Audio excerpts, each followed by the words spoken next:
Bismillahirrahmanirrahim. Assalamualaikum warahmatullahi wabarakatuh.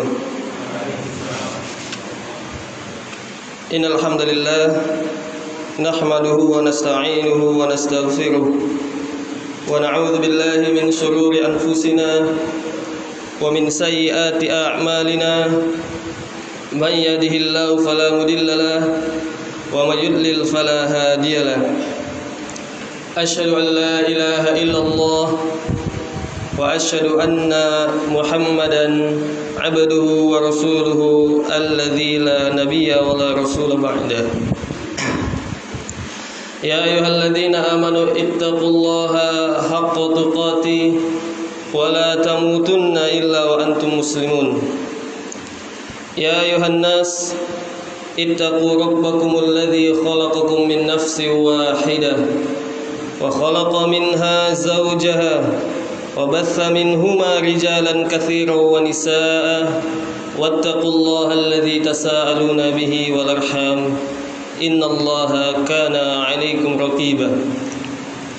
Ya ayyuhalladzina amanu ittaqullaha wa qulu qawlan sadida yuslih lakum a'malakum wa yaghfir lakum dhunubakum wa may yuti'illaha wa rasulahu faqad faza fawzan 'azima.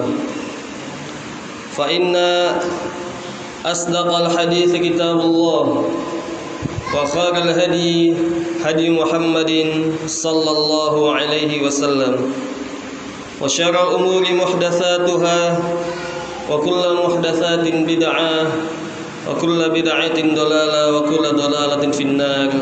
Amma ba'du.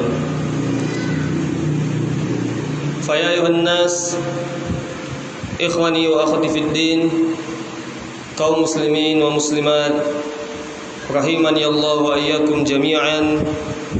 Bapak-bapak, ibu-ibu yang saya hormati, insyaallah pada kesempatan kali ini, Senin malam Selasa 21 Rabiul Awal 1444 Hijriah, kita akan mengkaji sebuah pembahasan, yaitu 5 dosa besar di dalam keluarga. 5 dosa besar di dalam keluarga. Semoga kajian ini diberkahi oleh Allah Subhanahu wa taala. Oleh karena itu, marilah kita mengikhlaskan niat-niat kita, karena kita berharap dengan niat kita yang ikhlas ke majelis ini, Allah Subhanahu wa taala memberkahi majelis ini dan memberikan manfaat bagi kehidupan kita di dunia dan memberikan manfaat bagi kehidupan kita nanti di akhirat. Naam. Ikhwani wa akhwati fid din, afani Allah wa iyyakum jami'an. Bapak-bapak, ibu-ibu yang saya hormati, pembahasan kita 5 dosa besar di dalam keluarga. Ketahuilah bahwa keluarga itu adalah sumber perbaikan umat. Keluarga itu adalah sumber perbaikan umat. Jika kita menginginkan negara Indonesia ini baik, maka yang harus kita fokuskan adalah di antara hal yang harus kita fokuskan adalah memperbaiki keluarga, karena keluarga adalah unit terkecil di dalam suatu negara. Jika suatu keluarga baik dan menghasilkan calon-calon generasi-generasi yang baik, maka insya Allah akan terjadi perubahan yang baik pula ke depannya. Nah, dan untuk menciptakan sebuah keluarga yang baik, di antara caranya adalah dengan menjauhi dosa-dosa, khususnya dosa-dosa besar. Karena Allah Subhanahu wa taala mengatakan, ma asabakum min musibatin fabima kasabat aydikum wa ya'fu an katsir. Karena Allah Subhanahu wa taala mengatakan, apapun musibah yang menimpa kalian itu sebabnya adalah karena dosa-dosa kalian sendiri. Ya. Dan Allah memaafkan banyak dari dosa-dosa kalian. Maka ikhwani wa akhwati fid din, afani Allah wa iyyakum jami'an. Dosa itu adalah penyebab musibah. Segala musibah yang menimpa kita, ya, rumitnya hidup kita, gelapnya hidup kita, itu semuanya disebabkan oleh dosa-dosa. Ya. Dosa-dosa itu terbagi dua, ada dosa besar dan ada dosa kecil. Ya. Al-Imam Az-Zahabi rahimahullah, ya, di dalam kitabnya Al-Kabair, ya, menjelaskan bahwa karakteristik atau ciri suatu amalan itu dianggap sebagai dosa besar adalah yang pertama, jika amalan itu diancam dengan hudud, ya, jika amalan itu diancam dengan hukuman. Contohnya zina. Zina itu, ya, diancam dengan hukuman rajam. Maka zina itu adalah dosa besar. Kemudian yang kedua, kata Al-Imam Az-Zahabi rahimahullah dalam kitabnya Al-Kabair, dosa besar itu, ya, datang dengan bentuk laisa minna. Jadi ketika kita mendengar sabda Nabi Muhammad alaihi salatu wasallam, laisa minna, bukan golongan kami, ya. Laisa minna, bukan golongan kami, ya. Kan kita sering mendengar hadis-hadis yang bunyinya seperti itu. Maka ketika Nabi mengatakan, ya, bukan golongan kami, contohnya orang yang menampar-nampar pipinya ketika terjadi kematian, ya, sangat meratapi kematian. Maka meratapi kematian dengan, ya, dengan syadid, dengan ratapan yang sangat kuat, maka itu termasuk dosa besar. Kenapa? Karena Nabi Muhammad SAW mengatakan laisa minna, bukan termasuk golongan kami. Kemudian yang ketiga, di antara contoh bentuk amalan yang dianggap sebagai dosa besar adalah adanya ancaman dengan neraka, ya, adanya ancaman dengan neraka. Misalnya, ya, misalnya seorang thalibul ilmi yang niatnya rusak ketika menuntut ilmu. Rasulullah SAW mengatakan, inna awalun nas yuqda yawmal qiyamah rajulun ta'allama ilman wa 'allamahu fa'utiya bihi fa'arrafahu ni'amahu fa'arrafaha thumma qala madza 'amilta fiha inni ta'allamtu ilma wa 'allamahu wa 'allamtul Qur'an fika qala kadzabta walakinnaka qatalta liyuqal anta 'alim. Nabi Muhammad SAW mengatakan, orang yang pertama kali masuk neraka adalah seseorang yang mempelajari ilmu dan mengajarkan ilmu agama. Tapi ditanyakan kepadanya, untuk apa engkau mempelajari ilmu agama? Dia pun mengatakan, aku mengajarkan ilmu agama karenamu ya Allah. Kemudian Allah Subhanahu wa taala mengatakan, kadzabta, engkau berdusta, tapi engkau mempelajari ilmu agama agar dibilang alim, biar dibilang sebagai orang yang berilmu, biar ditokohkan, biar dianggap di atas mata-mata masyarakat. Maka contoh-contoh amalan yang diancam dengan neraka ini adalah contoh amalan yang masuk ke dalam dosa besar. Dan banyak lagi, ya, karakteristik ciri-ciri amalan yang dianggap sebagai dosa besar. Intinya ketika suatu amalan itu datang dengan ancaman, entah itu diancam dengan kekafiran, kefasikan, kezaliman, maka itu adalah ciri bahwa amalan itu termasuk ke dalam dosa besar. Naam. Dosa besar pertama ya yang sering terjadi di dalam keluarga adalah apa?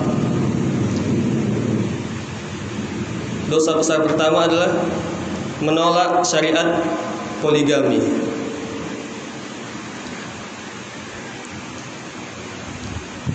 Dosa besar pertama yang sering terjadi adalah menolak syariat poligami. Poligami itu memang berat ya, bagi kaum Hawa. Tapi ketahuilah bahwa ada hikmah yang besar kenapa Allah Subhanahu wa taala mensyariatkan poligami. Kalau tidak, kenapa Allah Subhanahu wa taala mensyariatkan poligami? Ya. Seperti apa yang telah kita ketahui bahwa nanti ya, di akhir zaman jumlah wanita itu akan lebih banyak daripada jumlah laki-laki. Jika seandainya tidak ada syariat poligami, maka akan banyak wanita yang terzolimi ya. Maka itu salah satu hikmah syariat poligami ya. Dan ya, kita sering mendengar ya, orang-orang barat ya, mencemooh syariat ini ya, mencemooh syariat ini, mengatakan ini adalah syariat yang zolim ya. Lebih baik punya istri 4 ya daripada gonta-ganti pasangan ya. Lihat saja mereka ya, bahkan tidak punya istri. Para pemain bola ada anaknya, tapi kalau kita cari istrinya nggak ada. Dan itulah yang sering kita kagumi, orang-orang yang berzina setiap malam. Nauzubillah min dzalik. Jangan sampai pemain-pemain bola tersebut menjadi orang yang masuk ke dalam hati kita, menjadi orang yang kita cintai ya. Ini akan mengikis rasa al-wala wal bara dari dalam diri kita ya. Apa dalilnya kalau poligami itu adalah dosa besar ya? Dalilnya adalah di ayat ke-44 dari surah Al-Maidah, Allah Subhanahu wa taala mengatakan, "Wa man lam yahkum bima anzalallah faulaika humul kafirun." Di ayat ke-44 dari surah Al-Maidah, Allah Subhanahu wa taala mengatakan, siapa yang tidak berhukum dengan hukum Allah, dengan apa yang Allah turunkan, maka mereka itu adalah orang-orang yang kafir. Siapa yang tidak berhukum dengan apa yang Allah turunkan, maka mereka itu adalah orang kafir. Poligami termasuk hukum Allah atau tidak? Ya, jelas ya, poligami adalah termasuk hukum Allah. Maka menolak syariat poligami itu bisa masuk ke dalam ya, menolak hukum Allah. Kalau kita belum bisa melakukannya, masih berat, paling tidak jangan ditolak ya. Sama seperti kalau kita belum bisa meninggalkan musik, jangan dihalalkan. Tetap yakini di dalam hati kalau musik itu haram, tapi jangan dikatakan kalau musik itu halal. Saya belum bisa melakukannya, doakan biar saya bisa melakukannya. Jangan sampai karena belum bisa melakukannya malah dihalalkan. Begitu juga poligami. Kalau belum sanggup, terima dulu kalau itu adalah hukum Allah. Tapi jangan sampai kita ya, apalagi sampai buat iklan ya. Ada suatu public figure sampai buat iklan, kami menolak syariat poligami, padahal dia orang Islam ya, maka ini bisa jatuh ke dalam kekafiran ya. Seperti apa yang dikatakan oleh Al-Imam Muhammad bin Abdul Wahhab dalam kitabnya Nawaqidul Islam ya, pembatal Islam yang keempat dan kelima, yaitu yang keempat adalah menganggap bahwa ada hukum yang lebih baik daripada hukum Allah Subhanahu wa taala. Walaupun dia sendiri melakukannya ya. Tapi dia menganggap ini poligami ini enggak baik, zalim. Menganggap ada hukum yang lebih baik daripada hukum Allah, menganggap ada tuntunan hidup yang lebih baik daripada tuntunan hidup yang diajarkan oleh Nabi Muhammad SAW, maka itu adalah pembatal keislaman. Bukan lagi dosa besar ya, tapi itu adalah pembatal keislaman ya. Di ayat ke-45 dari surah Al-Maidah ayat berikutnya, Allah Subhanahu wa taala mengatakan wa man lam yahkum bima anzalallah faulaika humuz zalimun. Di ayat ke-45 dari surah Al-Maidah ayat setelahnya Allah Subhanahu wa taala mengatakan siapa yang tidak berhukum dengan hukum Allah maka mereka adalah orang-orang yang zalim. Di ayat ke-47 dua ayat setelahnya Allah Subhanahu wa taala mengatakan wa man lam yahkum bima anzalallah faulaika humul fasiqun. Di ayat ke-47 dua ayat setelahnya Allah Subhanahu wa taala mengatakan siapa yang tidak berhukum dengan hukum Allah maka mereka adalah orang-orang kafir.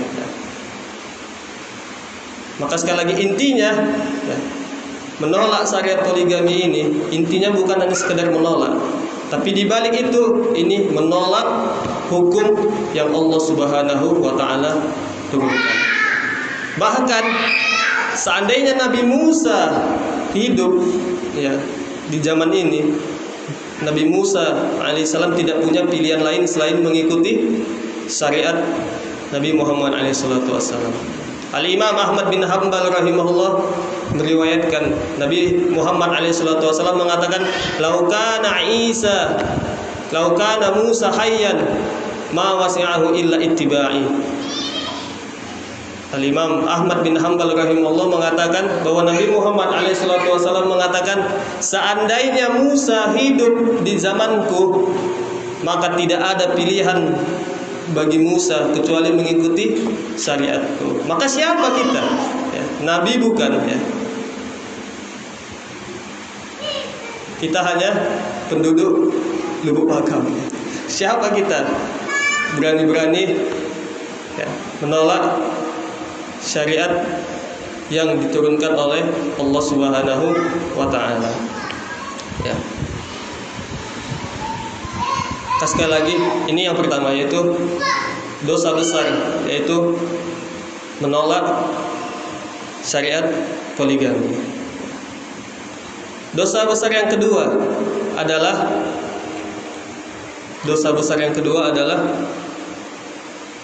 tidak berbuat adil setelah poligami. Dosa besar yang kedua adalah tidak berbuat adil setelah poligami. Jadi jangan sangka ya, khususnya ya, bapak-bapak yang saya hormati, setelah kita jelaskan bahwa menolak syariat poligami itu adalah dosa besar, jangan senang dulu ya. Dosa besar yang kedua adalah kalau sudah poligami dan tidak berbuat adil, maka itu adalah dosa besar ya. Jadi semua yang ada di dunia ini ujian ya, bapak-bapak, ibu-ibu yang saya hormati. Allah Subhanahu wa taala mengatakan wala nabluwannakum bi khairi wa syarri fitnah wa ilaina turja'un. Allah Subhanahu wa taala mengatakan kami uji kalian dengan kebaikan dan keburukan. Kami uji kalian dengan kebaikan. Allah Subhanahu wa taala mengatakan kebaikan itu adalah ujian. Bahkan kita justru lebih sering gagal ketika diuji dengan kebaikan. Seandainya kita punya duit ya, berapa? 9 miliar kita punya duit sekarang. Bisa jadi kita nggak datang ke majelis ini. Saldo kita 9 digit. Coba bayangkan. Bisa jadi kita nggak ke majelis ini. Ini alhamdulillah saldo kita berapa? Alhamdulillah saldo kita segitu. Akhirnya kita tidak punya pilihan lain selain ke majelis ini. Seandainya saldo kita ya 10 digit, ngapain ke Baitur Rahman? Ke Maldives langsung ke umrah lebih baik alhamdulillah, atau ke Raja Ampat.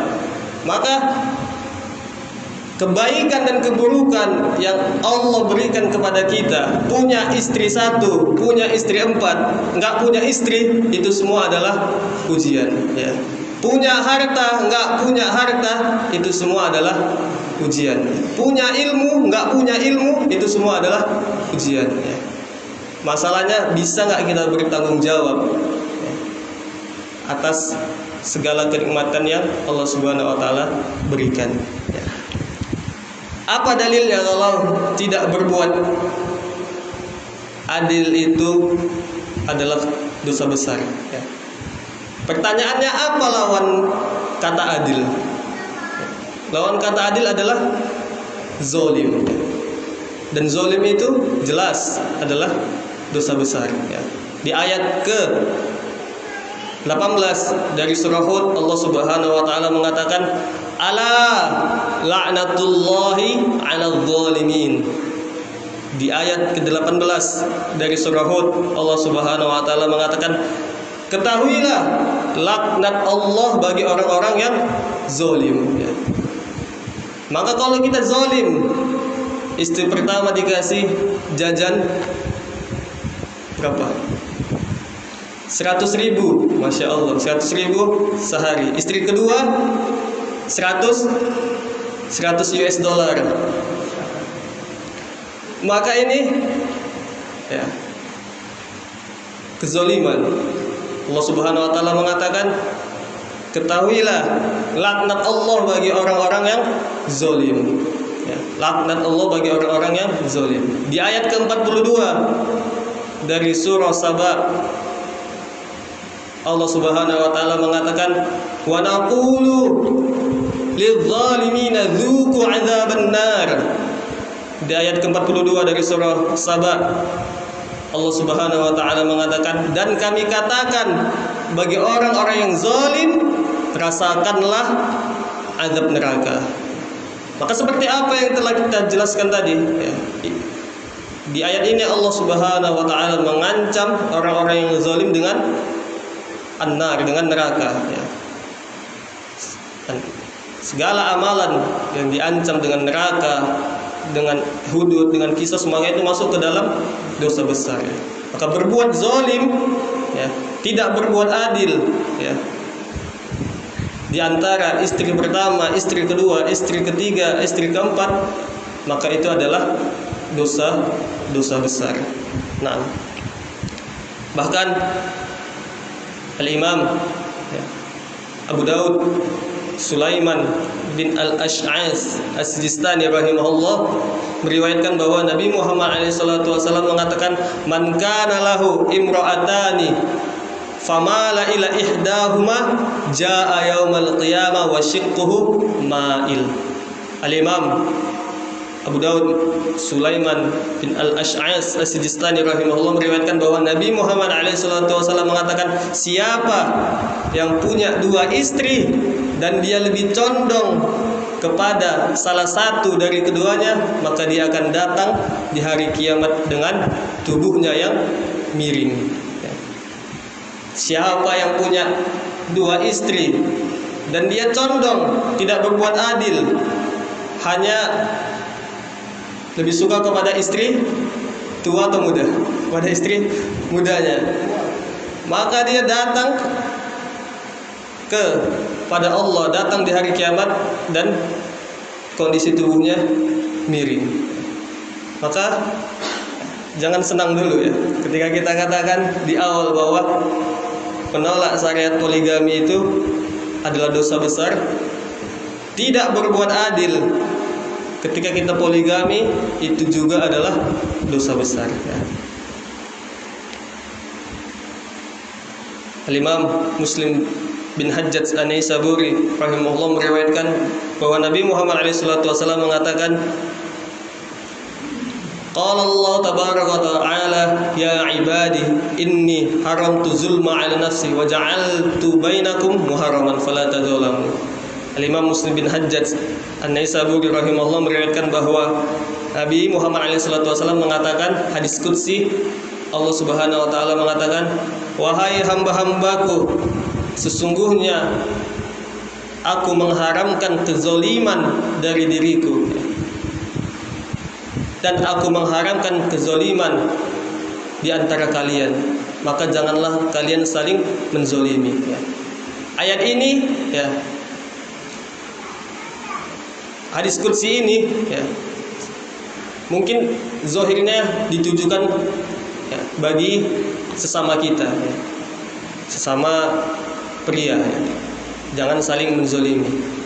Tapi ketahuilah bahwa kaidahnya di dalam rumah tangga ya, segala anjuran kebaikan yang ditujukan atau yang diarahkan ke rekan kita, maka keluarga lebih berhak untuk mendapatkannya ya.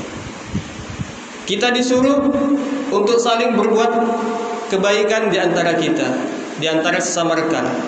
Maka istri kita yang lebih berhak untuk mendapatkan kebaikan kita. Kita disuruh untuk memberikan bantuan kepada rekan kita, memberikan ya, pinjaman uang misalnya, maka istri kita yang lebih berhak untuk mendapatkan kebaikan kita. Karena istri kita lah yang paling tahu tentang diri kita.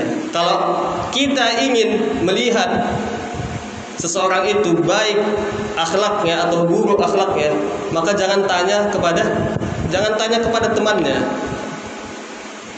tapi tanya kepada istrinya ya. Di depan teman kita bisa bersandiwara ya. Dunia ini panggung sandiwara ya. Dunia ini panggung sandiwara ya. Tapi begitu balik ke rumah muncul sifat aslinya ya. Di luar ya, sangat santun ya. Apalagi kepada atasan. Tapi begitu sampai rumah, keluar sifat aslinya.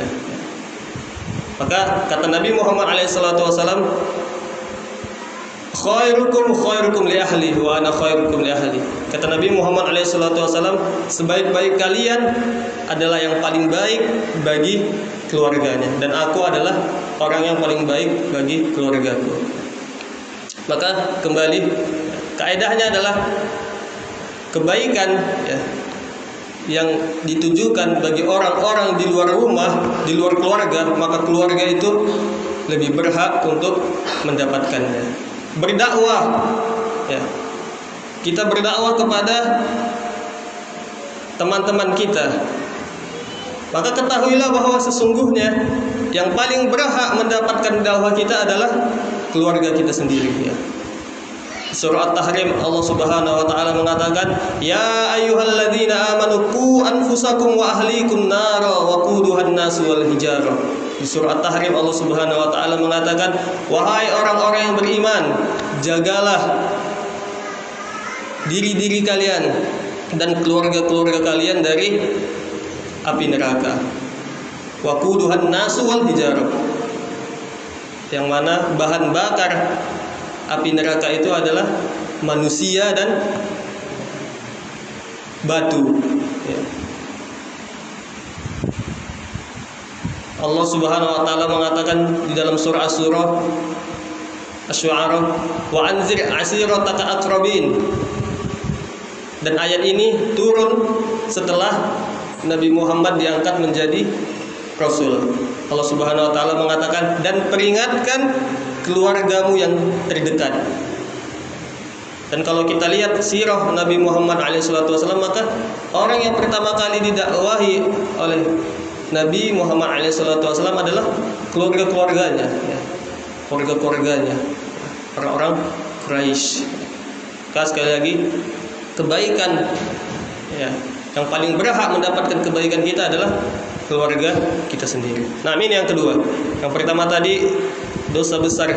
Yang pertama adalah menolak syariat poligami. Dan dosa besar yang kedua adalah tidak berbuat adil ketika poligami. Dosa besar ketiga dalam keluarga adalah tidak mau punya banyak anak karena takut miskin. Dosa besar ketiga adalah membatasi jumlah anak, ya, atau tidak mau punya anak karena takut miskin. Ya. Ikhwani wa akhwati fiddin, bapak-bapak, ibu-ibu yang saya hormati, yang semoga Allah merahmati kita. Anak itu adalah ladang pahala, ya. Anak itu adalah ladang pahala. Nabi Muhammad SAW mengatakan, "Idza matal insan in qata'a amaluhu illa min salas, as-sadaqatul jariyah wal ilmu yuntafa'u bihi wa waladun salih yad'u lah." Nabi Muhammad SAW mengatakan, jika seorang anak Adam itu meninggal, maka terputuslah amalannya kecuali 3. Yang pertama adalah sedekah jariah, dan yang kedua adalah ilmu yang bermanfaat, dan yang ketiga adalah anak soleh yang mendoakannya. Perhatikan ilmu yang bermanfaat. Seandainya kita mengajarkan alif bata, ya, bayangkan kita mengajarkan alif bata, kita mengajarkan surah Al-Fatihah kepada anak kita, ya, maka setiap kali dia sholat selama 60 tahun dia hidup, selama setiap hari dia sholat 5 waktu, maka pahalanya itu akan terus mengalir kepada diri kita. Jangan sampai surah Al-Fatihah pun yang mengajarkan adalah guru ngaji, ya. Seandainya surah Al-Fatihah yang mengajarkan adalah guru ngaji, maka ini adalah suatu kerugian yang sangat besar. Kita yang harus mengajarkan surah Al-Fatihah itu kepada anak kita. Maka jangan minder, ya. Jangan lihat bahwa ini adalah amalan yang kecil, ya. Bisa jadi guru-guru yang ngajar Iqra, ya, guru-guru yang ngajar anak-anak itu pahalanya yang lebih banyak daripada ustaz-ustaz yang berdakwah, ya, yang safari dakwah, yang kemana-mana berdakwah. Bisa jadi guru-guru yang ngajar Iqra itulah yang pahalanya lebih besar. Ya, karena anak-anak itu yang diajarinnya sampai dia besar nanti tahu baca Quran awalnya dari siapa? Bukan dari ustadz itu, tapi dari guru-guru Iqra itu. Ya. Maka, ya, ajaban li amri mu'min, kata Nabi Muhammad SAW, sungguh menakjubkan perkara seorang mukmin. Semua perkaranya adalah baik, ya, selama dia ikhlaskan niatnya untuk mencari pahala Allah Subhanahu wa taala, ya. Bukan besar dan kecilnya suatu pekerjaan, ya. Tapi lihat, ya, manfaatnya. Lihat manfaatnya. Ilmun yuntafa'u bihi. Ya, kembali lagi ke pembahasan kita tadi, bahwa tidak mau punya banyak anak itu adalah dosa besar. Takut miskin dia karena punya banyak anak, akhirnya membatasi keturunan. Kenapa ini bisa jadi dosa besar? Karena ketahuilah bahwa, ya, dia kan takut miskin. Kenapa? Karena buruk sangka kepada Allah Subhanahu wa ta'ala.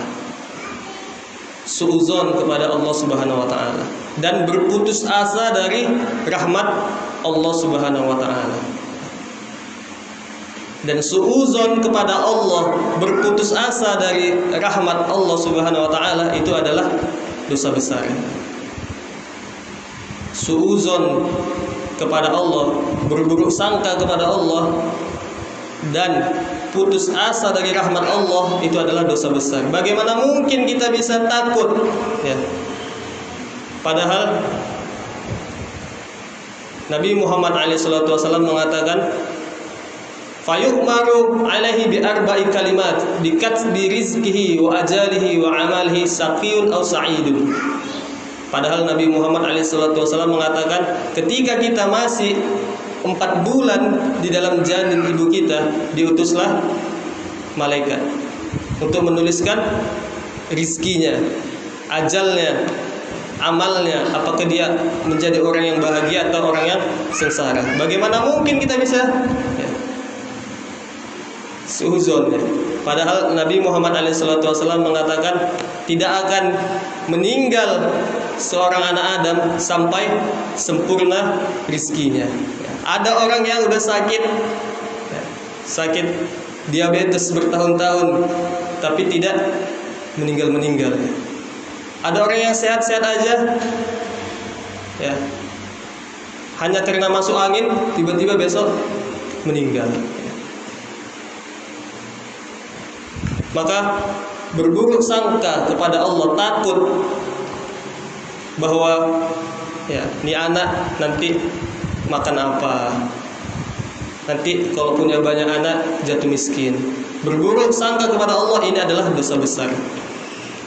Di ayat ke-6 dari surah Al-Fath, Allah Subhanahu wa taala mengatakan wa yu'adzibul munafiqina wal munafiqat wal musyrikina wal musyrikat wadh-dhannina billahi dzannas su'.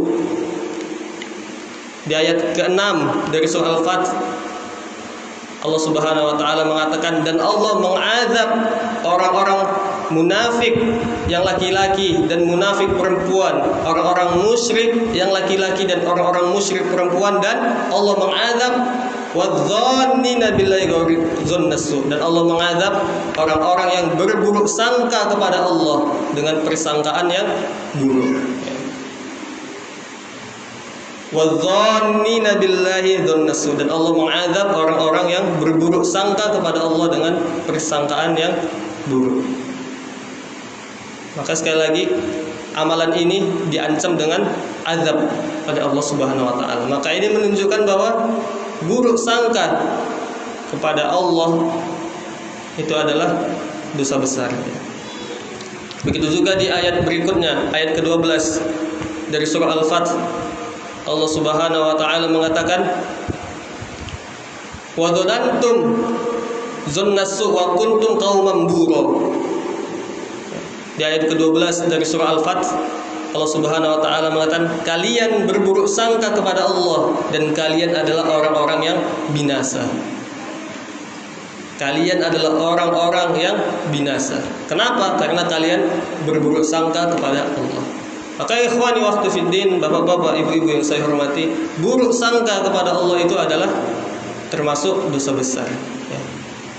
Begitu juga di ayat ke-87 dari surah Yusuf, Allah Subhanahu wa taala mengatakan fa innahu man yai'as min rahillah faulaika humul kafirun ya. Innahu la yai'as min rahillah illa qaumul kafirun. Di ayat ke-87 dari surah Yusuf, Allah Subhanahu wa taala mengatakan siapa yang putus asa dari rahmat Allah maka mereka adalah orang-orang kafir. Bayangkan di ayat ini Allah Subhanahu wa taala mengatakan siapa yang putus asa dari rahmat Allah maka mereka adalah orang-orang kafir. Bahkan Syekh Al-Imam Al-Mujaddid Muhammad bin Abdul Wahhab di dalam kitabnya Kitabut Tauhid ya, memasukkan pembahasan tentang hal ini ya. Memasukkan pembahasan tentang hal ini, yaitu pembahasan tentang siapa yang berputus asa dari rahmat Allah, maka mereka termasuk orang-orang yang kafir. Dan memasukkan pembahasan kebalikannya, siapa yang merasa aman dari azab Allah, maka mereka juga termasuk orang-orang yang kurang tauhidnya. Sekali lagi, berburuk sangka dan putus asa, berburuk sangka kepada Allah dan putus asa atas rahmat Allah, maka ini adalah termasuk dosa-dosa besar, ya. Dan implikasinya dari buruk sangka dan putus asa dari rahmat Allah adalah membatasi jumlah anak, ya. Membatasi jumlah anak, ya. Padahal Rasulullah SAW mengatakan, tazawwadu al-wadudul wadud fa inni mukatsiru bikum yaumal qiyamah. Padahal Rasulullah SAW mengatakan, nikahilah wanita yang subur, karena aku akan bangga dengan umatku di hari kiamat nanti. Bangga melihat banyaknya umat Nabi Muhammad SAW di hari kiamat nanti. Kita diperintahkan untuk menikahi wanita yang subur, agar bisa punya banyak anak.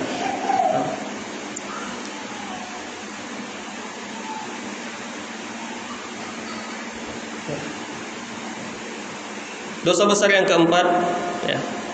Dosa besar yang keempat adalah ad-dayyus. Ad-dayyus. Apa itu dayyus? Apakah ada yang bisa memberikan sedikit kata-katanya? Tidak cemburu. Ada lagi? Hah? Ya, tidak cemburu terhadap pelanggaran agama yang dilakukan di keluarga kita. Ada lagi? Punya pendapat lain?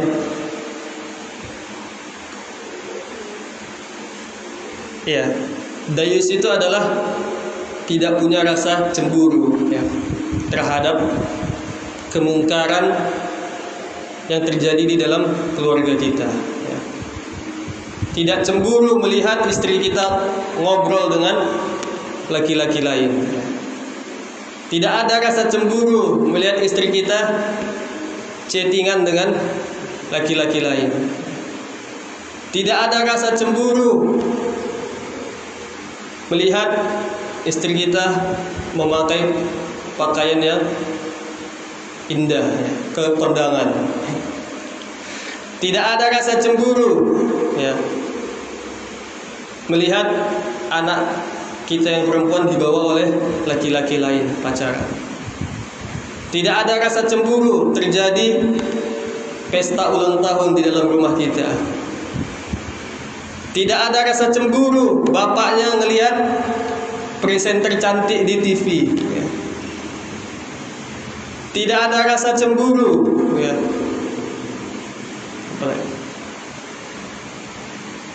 Banyak, ya, laki-laki ajnabi yang masuk ke rumahnya.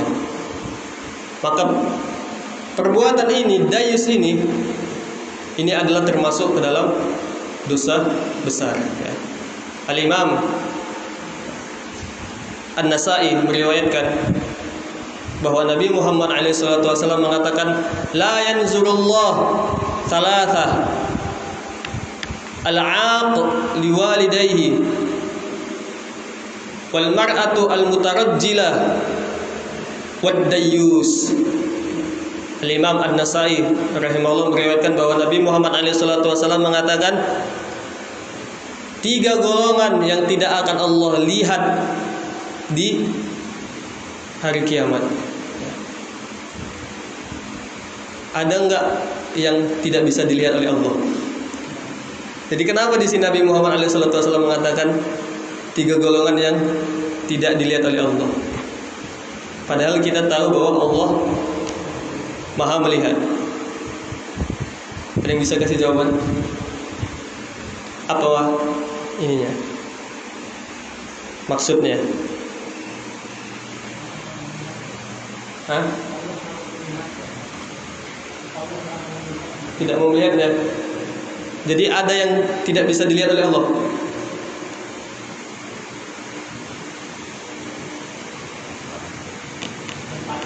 Hah? Ya, maksud berarti intinya kan ada yang tidak bisa dilihat oleh Allah.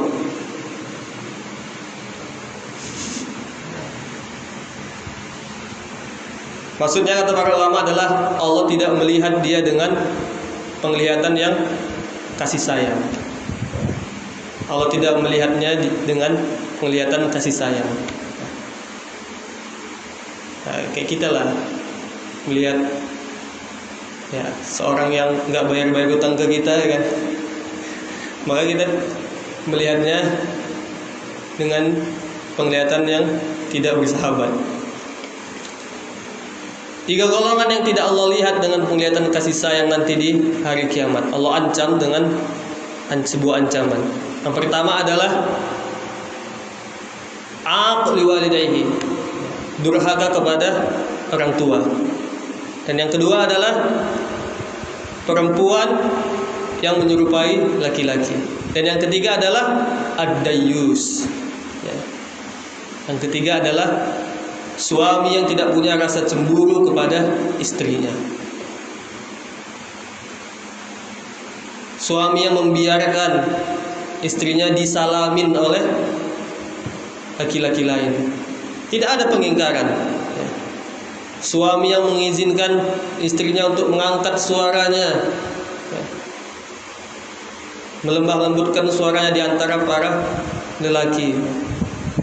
Intinya dayus itu adalah tidak adanya amar ma'ruf dan nahi mungkar di dalam keluarga.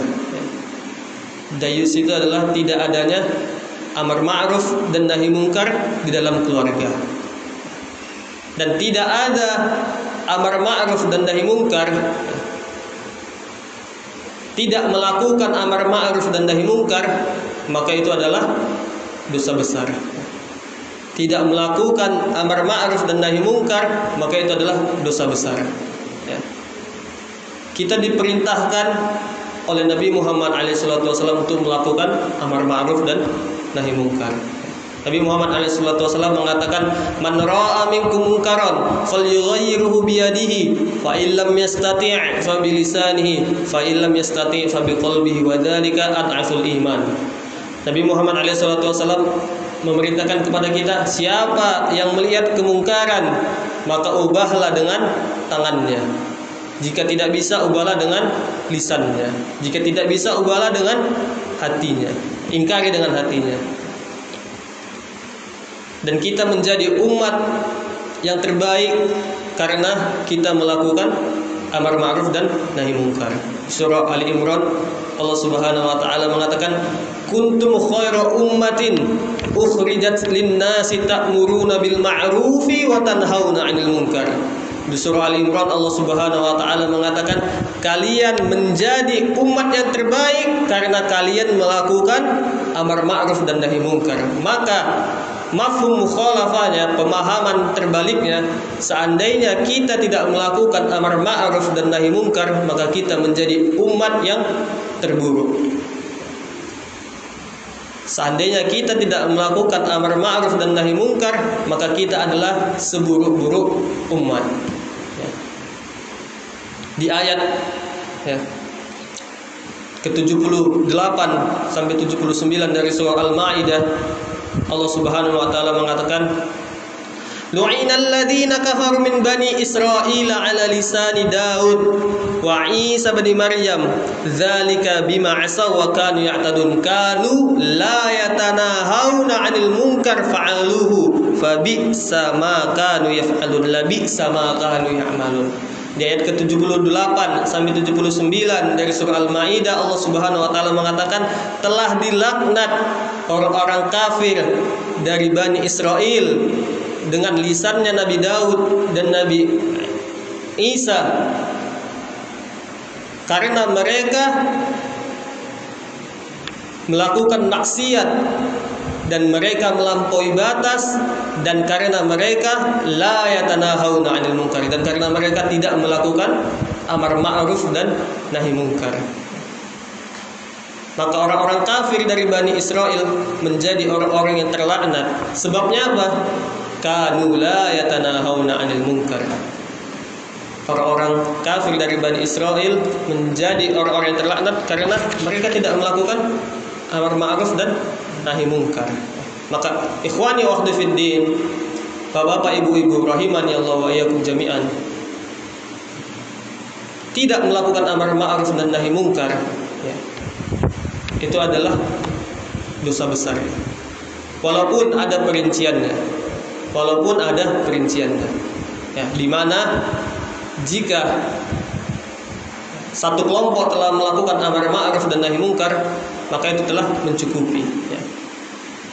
Tapi pertanyaannya, ya, amar ma'ruf nahi munkar itu adalah fardu kifayah, ya. Amar ma'ruf dan nahi munkar itu adalah fardu kifayah. Jika satu kelompok telah melakukan amar ma'ruf dan nahi munkar, maka gugur kewajiban bagi yang lain. Tapi di satu kondisi, ketika ada suatu kemungkaran dan yang bisa merubah kemungkaran itu hanya diri kita, maka hukum melakukan amar ma'ruf dan nahi munkar pada saat itu adalah fardu ain, ya.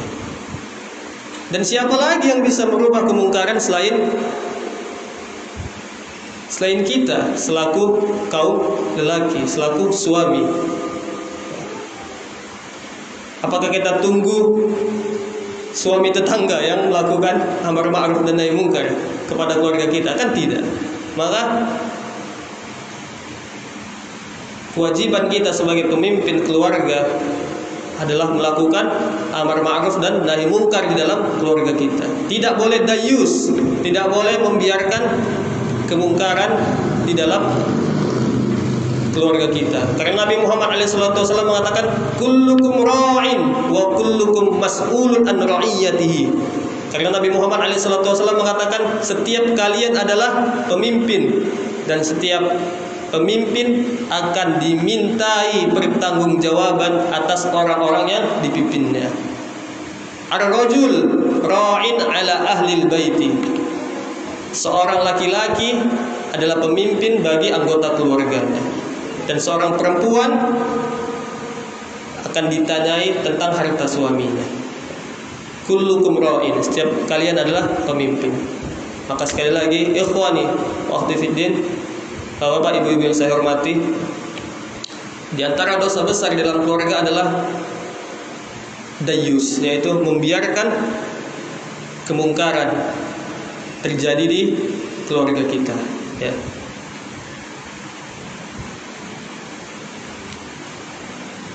Al-Imam Abu Daud rahimahullah meriwayatkan bahwa Nabi Muhammad SAW mengatakan, innan nasa idza ra'au adh-dhalim falam ya'khudhu ala yadayhi aw syaka ay ya'ummahumullahu bi'iqabin. Al-Imam Abu Dawud Sulaiman bin Al-Ash'as As-Sijistani rahimahullah meriwayatkan bahwa Nabi Muhammad SAW mengatakan, sesungguhnya jika manusia itu melihat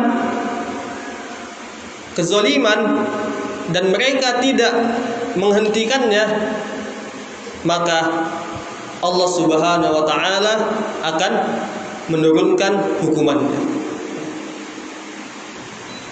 Maka mungkin kita sering mendengar perkataan ya akhi, atau ya akhi, udah urus saja urusanmu sendiri, ya.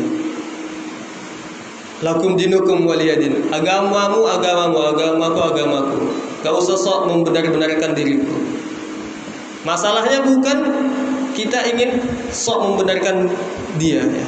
Tapi ketika ada kemungkaran terjadi di suatu masyarakat dan tidak ada yang mengingkari kemungkaran tersebut, maka azab itu tidak hanya menimpa orang-orang yang berbuat dosa, tapi akan menimpa orang-orang soleh yang berada di sekitarnya juga, ya.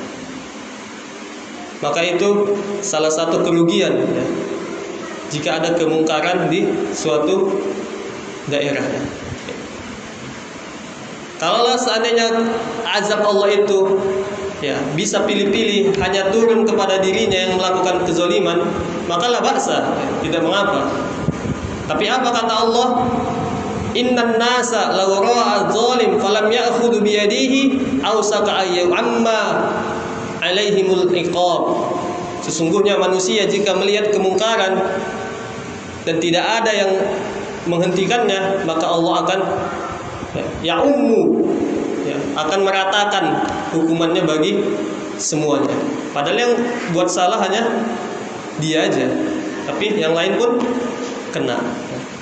Maka itu kerugian kalau tidak ada yang melakukan amar ma'ruf dan nahi munkar. Begitu juga Al-Imam Muhammad bin Isa At-Tirmizi rahimahullah meriwayatkan bahwa Nabi Muhammad SAW mengatakan, "Walladzi nafsi biyadihi la ta'murunna bil ma'rufi wa la tanhauna 'anil munkar aw la yushikanna Allah ay yab'atsa 'alaikum 'iqaban min 'indihi thumma la tad'unnahu fala yastajibu lakum." Imam Muhammad bin Isa At-Tirmizi rahimahullah meriwayatkan bahwa Nabi Muhammad SAW mengatakan, "Demi jiwaku yang berada di tangannya, kalian harus melakukan amar ma'ruf dan nahi munkar, atau Allah Subhanahu wa taala akan menurunkan hukumannya. Kemudian kalian berdoa dan doa kalian tidak akan diijabah oleh Allah Subhanahu wa taala." Maka ini kerugian yang lain dari tidak adanya amar ma'ruf dan nahi munkar. Selain azab juga menimpa orang-orang yang tidak melakukan kezaliman, yang kedua, jika tidak ada amar ma'ruf dan nahi munkar, maka doa-doa kita tidak akan diijabah oleh Allah Subhanahu wa taala.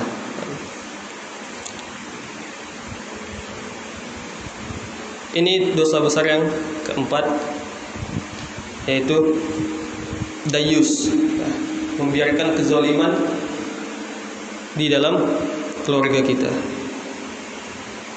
Dosa besar yang kelima adalah durhaka kepada kedua orang tua. Dosa besar yang kelima adalah durhaka kepada kedua orang tua. Ikhwani wa akhwati fiddin, rahimani Allah wa iyyakum jami'an. Bapak-bapak, ibu-ibu yang saya hormati, kewajiban kita sebagai seorang anak laki-laki untuk berbakti kepada kedua orang tua itu tidaklah berhenti setelah kita punya keluarga sendiri. Kewajiban kita berbakti kepada kedua orang tua bukan sampai orang tua kita meninggal, tapi kewajiban kita berbakti kepada kedua orang tua sampai kita sendiri yang meninggal. Kewajiban kita berbakti kepada kedua orang tua bukan sampai orang tua kita meninggal, tapi kewajiban kita sebagai anak laki-laki berbakti kepada orang tua baru selesai ketika kita sendiri yang meninggal. Maka para ummahat, kami nasihatkan kepada diri kami pribadi dan kepada kita semua, jangan sampai kita menjadi sebab, jangan sampai kita menjadi sebab suami-suami kita tidak berbakti kepada kedua orang tuanya. Karena mereka masih punya kewajiban berbakti kepada kedua orang tuanya. Walaupun orang tuanya telah meninggal, dia masih punya kewajiban berbakti kepada kedua orang tuanya. Tugasnya berbakti kepada kedua orang tuanya baru selesai ketika dia sendiri yang meninggal, dan itu tidak lama. Tugas kita berbakti kepada kedua orang tua itu tidak lama, hanya sampai kita meninggal. Kan nggak lama? Lama nggak? Nggak lama tugas kita berbakti kepada kedua orang tua, hanya sampai kita meninggal. Dan kehidupan kita di dunia ini tidak lama. illa 'ashiyatan aw duhaha.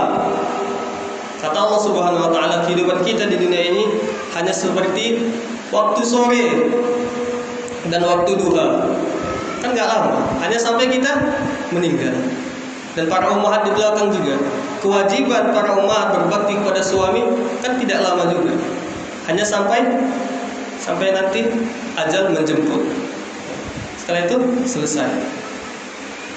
Maka ketahuilah bahwa di antara dosa besar dalam keluarga adalah durhaka kepada kedua orang tua.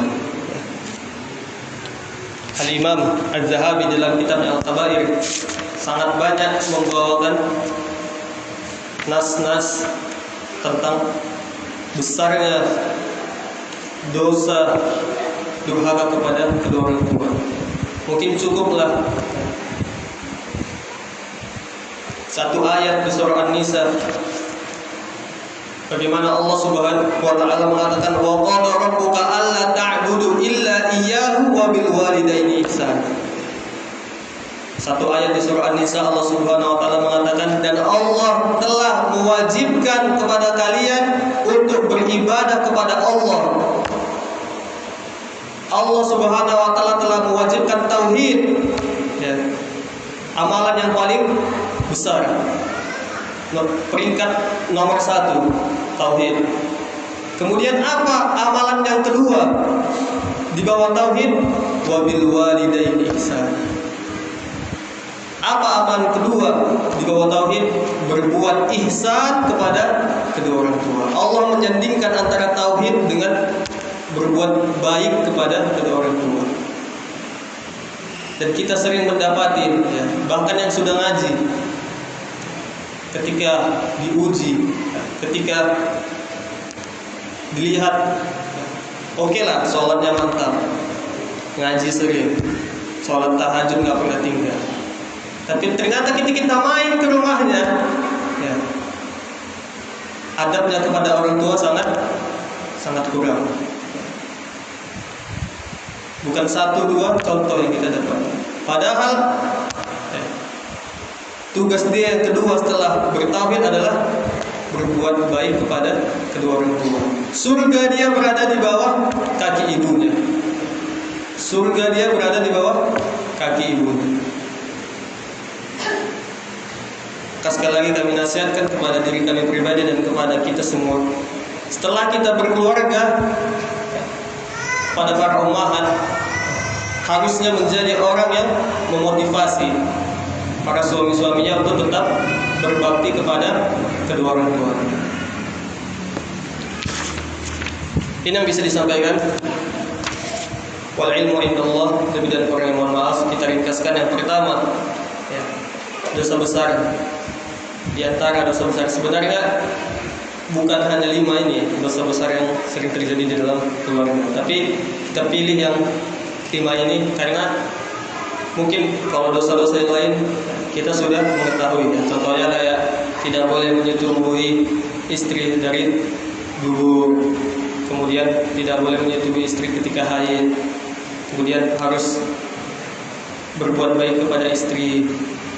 Mungkin perkara-perkara itu kami anggap sudah dipahami, tapi 5 perkara ini mungkin jarang diketahui. Nah, ini yang bisa disampaikan. Jika ada yang mau didiskusikan, waktu dan tempat kami persilahkan.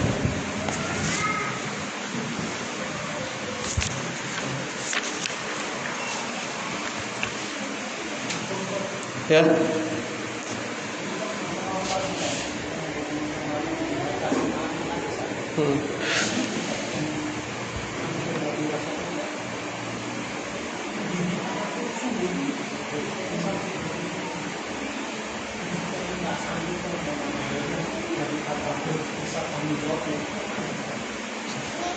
Ya.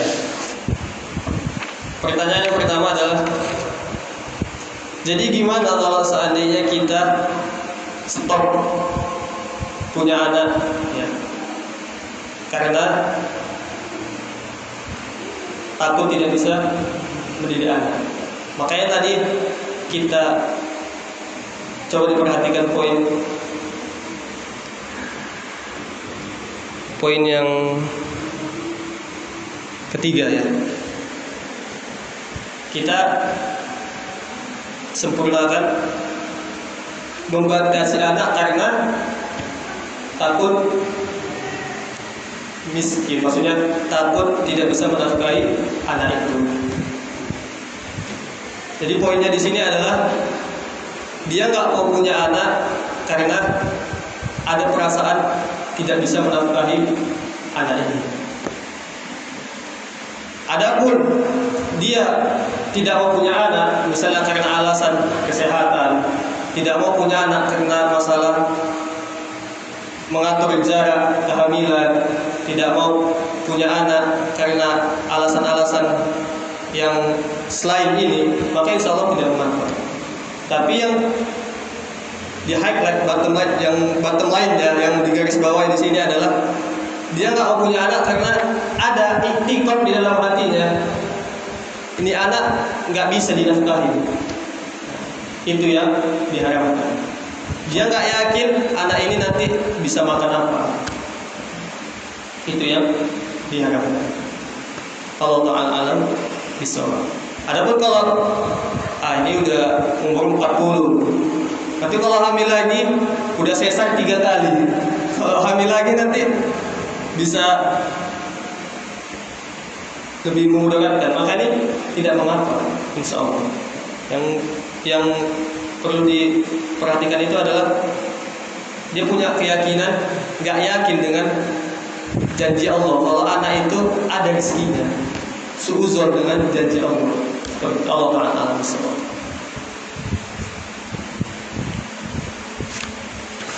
Ada yang punya pendapat lain?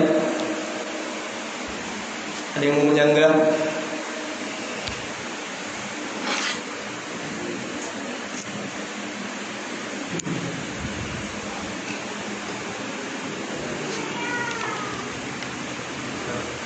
Kita kalau misalnya berencana dan nggak berubah karena udah berbagai sesar, penyakitnya nggak bisa anak. Ternyata terlanjur Ustaz, ambil lagi. Nah, gimana Ustaz? Kita berpasrah diri atau saja apa aja yang baik? Jadikan gimana? Pertanyaan yang kedua adalah, ini udah niat nih nggak mau punya anak karena udah sesar.